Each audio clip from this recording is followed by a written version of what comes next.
many people dream big dreams, but they never take any action. If you don't believe in yourself, you've already lost the battle. Not believing in yourself is a losing battle because either you won't try at all or you will convince yourself that you can't do it. And when you convince yourself that you can't do it, your results are going to confirm what you believe. So we are afraid to fail. Why? I told you, man. Shouldn't even try it, dude. Just chill out, relax. Why are you so crazy? Why are you so obsessed? So all that stuff drives the quitting mind, I call it. The mind wants to quit. The mind is tired. The mind thinks it's very deserving. So the biggest problem in this world is other people, not yourself. It's other people in your head. They are puppet mastering you pretty much on your life. I dare you to give up everything that is keeping you from your dream, to say no to all the negative influences. I dare you to pick up a book instead of a drink. I dare you to work harder than you think you did yesterday. I dare you to prove them wrong. I dare you to prove yourself right. You must be yourself if you want to experience your true purpose in life. If you're different, be different. Be different and do it with pride. If someone doesn't like it, if many people don't like it, who cares? Your life would feel better and richer if you had a goal, you chase that goal, you accomplish some things, and you would get this boost of confidence, you'd get this boost of self-esteem, like whatever it is that you're into doing. The time has come for you to understand that you cannot depend on the opinions of others. You cannot just trust in the opinions of others. You cannot allow other people to validate you, because you are just who you are. Nobody is going to be like you. You are the author of your autobiography. You write the story of your life. No one can write your financial story. No one can write your spiritual story. No one can write your emotional story but you. The pen has always been in your hand. The pen has always been in your hand. I say write a story that's going to be damn good to read. But don't let yourself be vulnerable to weakness. Don't let weakness consume you. Don't let hopelessness consume you. Be about your business. Understand that you got to keep living and living strong. When nobody's looking, when nobody's watching, when nobody understands the measure of passion that you carry, can you keep going? Don't stop! You're right there! Find something. Find a thing that you genuinely enjoy, because getting good at things you genuinely enjoy is extremely beneficial for young people, because it lets you know that, like, everybody thinks they're a loser. Every young person thinks they're a loser. At least a young person in the situation I was at. Like, I didn't know I wasn't a loser until I started winning, until I started doing martial arts. Martial arts taught me that, like, I could get better at stuff, that I wasn't really a loser. I just was someone who was, like, in a fucked up situation.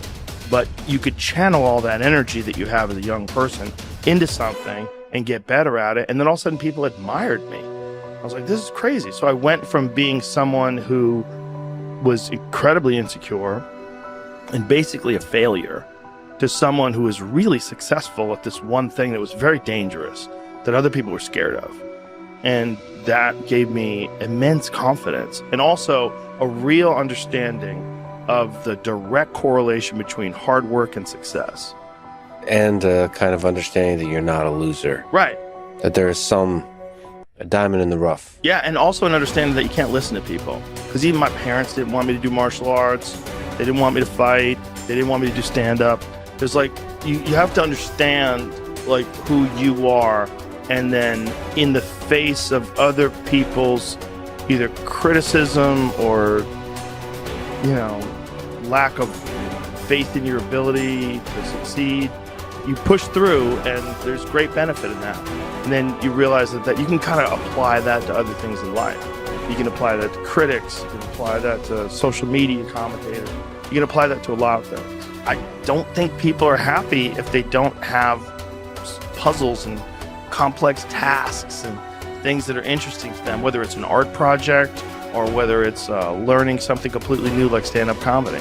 Like, doing things that are difficult is it's as much of a nourishment of the mind as food is a nourishment of the body. I think you need things that are puzzling to you, where you have to find your own human potential in the difficulty of the task and work your way through things. At least for me. For me, I mean, I can only speak for me because I'm the only life that I've ever lived that I'm aware of. And in my life, that has been 100% constant. I am a very happy person, and I have never had a moment where I'm not doing difficult. Yeah. Ever. What I realized is, for me to become the man I wanted to become, I saw myself as the weakest person God ever created. But I never blamed God for anything he did to me. So I wanted to change that to be the hardest man ever created. Am I that? I don't know, but you had to have a goal. And my goal, when I was sitting there, not going to school, being bullied, having no self-esteem, my goal was the only person that's gonna turn this person around is me. The only way I can turn it around is put myself through the worst things possible a human being can ever endure. And that'd be the only way that I can build this brain to handle anything that comes in front of it, callousing my mind through pain and suffering. So we read a bunch of books nowadays. As humans, we want to find out how to be someone else. What we don't do is we don't go inside. So literally turn yourself inside out.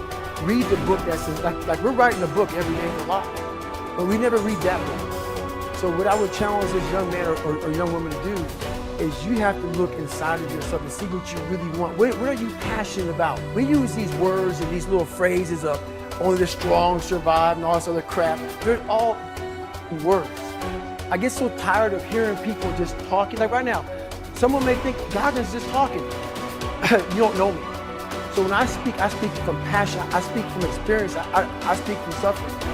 I have to tell this young man or woman that the only way I believe, this is my experience in life, the only way you're ever going to get to the other side of this journey is you have got to suffer to grow. To grow, you must suffer. And some people will get it, some people won't. But they have to see what their journey is to start their journey. Several people live to be 100 years old. And they have great lives, and they have great kids. The kids go to college and all sorts of stuff. But somewhere in their life, there was a point where they had a decision to make. They can go left or right on this path. Left was the easy route. Right was the hard route. A lot of people take the easy route. And they had a good life that way, but the better life was going to the right side. And you may have 20 years of pain and suffering to get past it, but a lot of us die never truly starting our journey. And I would tell this young person, you gotta start your journey. It may suck, but it will come out the other side where you're coasting. Study the values you admire. You learn values by studying them closely. The law of concentration says that whatever you dwell upon grows and increases in your life. What this means is that when you study and read stories about men and women who demonstrated the kind of values that you admire and respect, and then think about those stories and that behavior, those values sink ever deeper into your mind. Once these values are programmed into your subconscious, they create a propensity within you to behave consistently with those values when the situation requires them. For example, in military training, soldiers are continually told stories of courage, obedience, discipline, and the importance of supporting their fellow soldiers. The more they hear these stories, discuss them, and think about them, the more likely they are to behave consistently with these values when they're under the pressure of actual combat. The core virtue of character is truth. Whenever you tell the truth,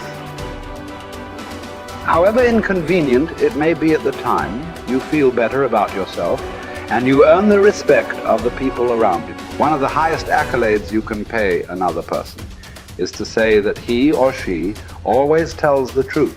Emulate the people you most admire.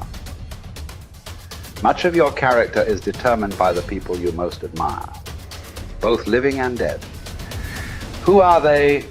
Looking over your life and history, make a list of the people whom you most admire, and next to their names, write out the virtues or values that they most represent to you. If you could spend an afternoon with anyone, living or dead, what one person would you choose? Why would you choose that person? What would you talk about during your afternoon together? What questions would you ask, or what would you want to learn? Consider this as well. Why would that person want to spend an afternoon with you? What are the virtues and values that you have developed that make you a valuable and interesting person? What makes you special? Practice the values you respect.